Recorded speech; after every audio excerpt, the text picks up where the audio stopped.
ब्रज के हर घाट, हर गली, हर मंदिर, हर आंगन पर एक ऐसा विकास उतरने वाला है जो इसके अस्तित्व को तिल तिल मिटा देगा।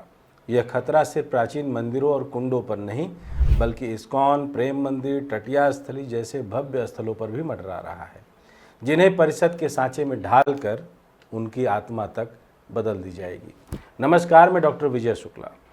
ब्रज की मिट्टी में सैकड़ों बरस से रची बसी वो गंध, जिसमें ग्वाल बालों की हंसी, गोपियों के पदचिन्ह और कृष्ण की बांसुरी की धुन घुली है, अब एक ऐसे नक्शे में कैद कर दी गई है जिसे कागज पर विकास कहा जाता है, लेकिन जमीनी हकीकत में यह तिल तिल मिटाने का दस्तावेज है।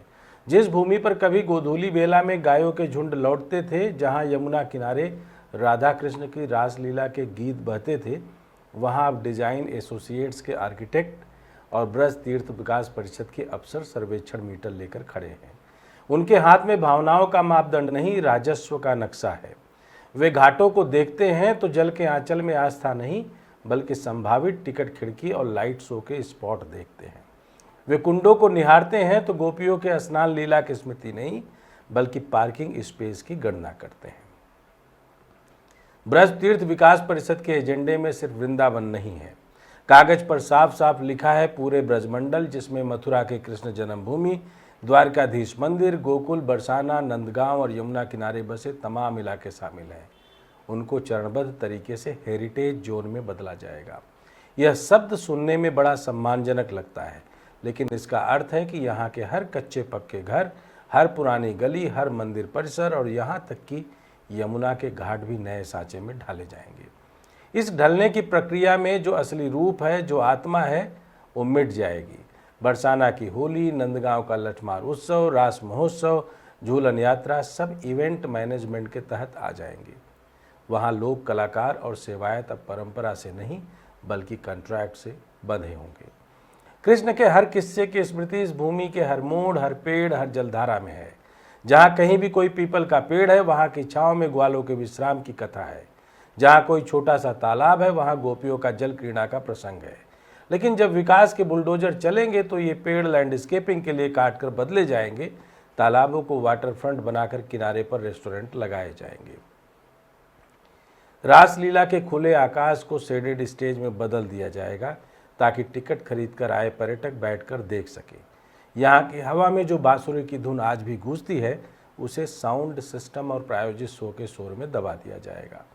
इस योजना में यह भी दर्ज है कि 2041 तक ब्रज का वैश्विक धार्मिक पर्यटन केंद्रों की श्रेणी में लाया जाएगा। तुलना वाराणसी और अयोध्या के विकास मॉडल से होगी, लेकिन पर्यटन और कमाई के पैमाने पर इसे जयपुर और आगरा की तरह चलाया जाएगा। वाराणसी में काशी विश्वनाथ कॉरिडोर के नाम पर जो हुआ, इसकी चमकदार तस्वीर टीवी पर दिखाई गई, लेकिन जिन घरों, गलियों, छोटे मंदिरों और दुकानों को मिटा दिया गया, उनकी पीड़ा किसी सरकारी दस्तावेज में दर्ज नहीं है। अयोध्या में राम मंदिर के निर्माण ने एक नई भव्यता दी, लेकिन वहाँ भी स्थानीय जीवन की सहजता खत्म हुई। जमीनें बिक गई और धार्मिक क्षेत्र का रूप बाजार में बदल गया। ब्रज के साथ यही होने वाला है। अंतर बस इतना है कि यहाँ आस्था केवल एक मंदिर तक सीमित नहीं, बल्कि पूरे भूगोल में फैली है। तो जब यहाँ बदलाव आएगा तो यह मिट्टी के हर कण को छुएगा। आज अगर कोई पूछे कि ब्रज में कितने शिव बचे, कितने राम बचे, तो आंकड़े भयावह होंगे। आज अगर कोई पूछे कि कितने शिव बचे, कितने राम बचे, तो आंकड़े भयावह हैं। कभी प्रत्येक मोहल्ले में एक शिवालय, प्रत्येक पथ में मोड़ पर एक छोटा राम मंदिर होता था। अब सरकारी योजनाओं में इनकी गिनती नहीं, इनकी लोकेशन को नॉन हेरिटेज मानकर या तो हटाने या रिलोकेट करने का प्रावधान है। यानी जो शिवालय सैकड़ों साल से गांव के बीच खड़ा है, उसे किनारे कर दिया जाएगा ताकि रास्ता चौड़ा हो सके या नया प्लाजा बन सके। राम के मंदिर भी तब तक सुरक्षित हैं जब तक वे पर्यटक मार्ग में आकर्षण बढ़ाने का काम करते हैं, अन्यथा उन्हें नए मॉडल में ढाल दिया जाएगा। ब्रजवासियों को यह समझना होगा कि यह योजना केवल वृंदावन के घाट और मंदिर तक सीमित नहीं है। परिषद के एजेंडे में मथुरा की कृष्ण जन्मभूमि का इलाका है, जहां धार्मिक और राजनीतिक संवेदनशीलता सबसे अधिक है। वहां सुव्यवस्था और सुरक्षा के नाम पर प्रवेश नियंत्रण, टिकट व्यवस्था और मार्ग पुनर्निर्माण की बात लिखी है। द्वारकाधीश मंदिर का परिसर भी इसी सूची में है, जहां आसपास के पुराने बाजारों को हटाकर हेरिटेज मार्केट बनाने का प्रस्ताव है। यमुना किनारे बसे इलाकों में घाटों को एक जैसे डिजाइन में ढालना और उनके पास व्यावसायिक ढांचे बनाना भी शामिल है। इसका अर्थ यह है कि मथुरा और वृंदावन के अलावा गोकुल, महावन, कोसीकला, बरसाना, नंदगांव, राधाकुंड सब इस नक्शे में है। इस पूरी तस्वीर में एक और महत्वपूर्ण सवाल है। आज ब्रज की पहचान सिर्फ उसके प्राचीन स्थलों से नहीं, बल्कि पिछले कुछ दशकों में बने विशाल और भव्य मंदिरों व आश्रमों से भी है। वृंदावन का इस्कॉन मंदिर, प्रेम मंदिर की चमकदार संगमरमर की दीवारें, पागल बाबा मंदिर की अनूठी बनावट, टटिया स्थल की ऐतिहासिकता और वैष्णो देवी धाम जैसे नए धार्मिक परिसरों ने लाखों श्रद्धालुओं को खींचा है। इन स्थलों ने न केवल ब्रज के आध्यात्मिक आकर्षण को बढ़ाया है, बल्कि यहाँ के धार्मिक पर्यटन का एक अलग ही मानचित्र खींचा है। लेकिन ब्रज तीर्थ विकास परिषद के मास्टर प्लान में इनका भविष्य भी अस्पष्ट है। कागज पर इन स्थलों के लिए इंटीग्रेशन और हेरिटेज कॉरिडोर जैसे शब्द लिखे हैं, लेकिन जमीनी अर्थ यह है कि इन्हें भी एक तयशुदा पर्यटन जोन में समाहित कर दिया जाएगा। इसका मतलब यह है कि इनके आसपास का पूरा इलाका परिषद के डिजाइन और नियंत्रण में आ जाएगा, चाहे वह इस्कॉन की परिक्रमा मार्ग हो, प्रेम मंदिर की रात की रोशनी का आयोजन, पागल बाबा मंदिर का उत्सव या वैष्णो देवी धाम का विशाल परिसर।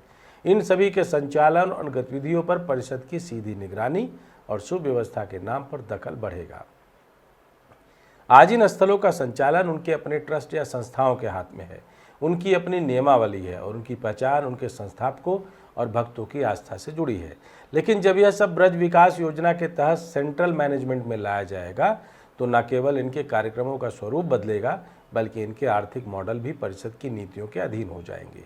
यह हस्तक्षेप धीमे धीमे इन स्थलों को उनके मौलिक स्वरूप से दूर कर देगा। योजना यह दावा करती है कि इससे बेहतर प्रबंधन और एकरूपता आएगी, लेकिन असल में यह विविधता और स्वतंत्रता को खत्म कर देगी। इस्कॉन मंदिर की अंतर्राष्ट्रीय पहचान, प्रेम मंदिर की अपनी कलात्मक भाषा, पागल बाबा मंदिर की लोक श्रद्धा, वैष्णो देवी धाम का विशिष्ट वातावरण, ये सब एक जैसे पर्यटक पैकेज में ढल जाएंगे, जहां भावनाओं से ज़्यादा फोटो ऑप और रेवेन्यू प्राथमिकता बन जाएगा।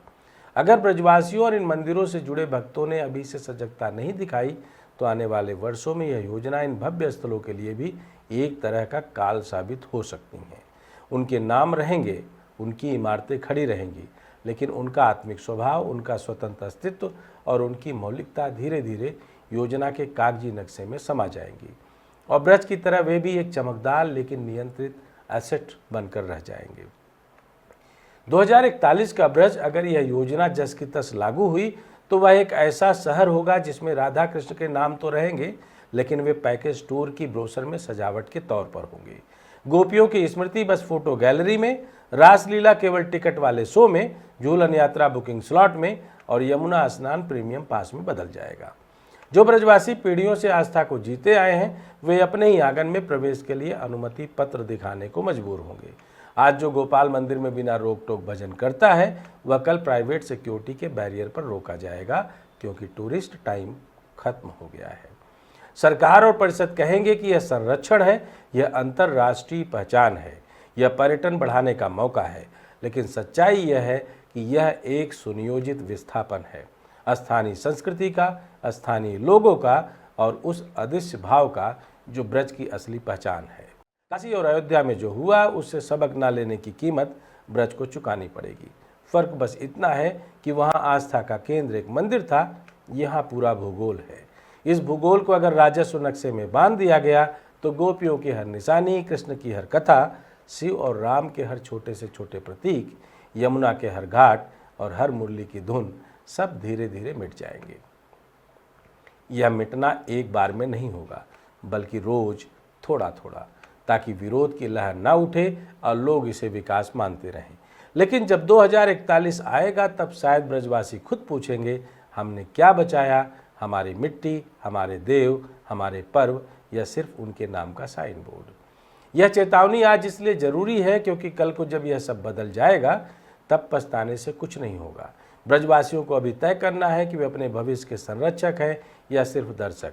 अगर आज आवाज़ नहीं उठी, तो आने वाली पीढ़ी को हम एक जीवंत ब्रज नहीं, बल्कि एक चमचमाता लेकिन खोखला पर्यटन हब सौंपेंगे, जहां कृष्ण तो होंगे, लेकिन उनकी बांसुरी की आवाज़ नहीं। लेकिन हाँ, एक चीज़ होगी, 2041 पहले खर्च की गई हर एक पाई पाई को वसूलने का पूरा व्यवस्थित ढांचे वाली प्रक्रिया। तो कुल मिलाकर ब्रज का हर वासी और ब्रज जाने वाले हर कृष्ण भक्त राधा के वो प्रेमी जाएंगे जरूर, लेकिन पाई पाई के भरपाई के लिए। जय श्री कृष्णा, जय श्री राधे, जय हिंद, जय भारत।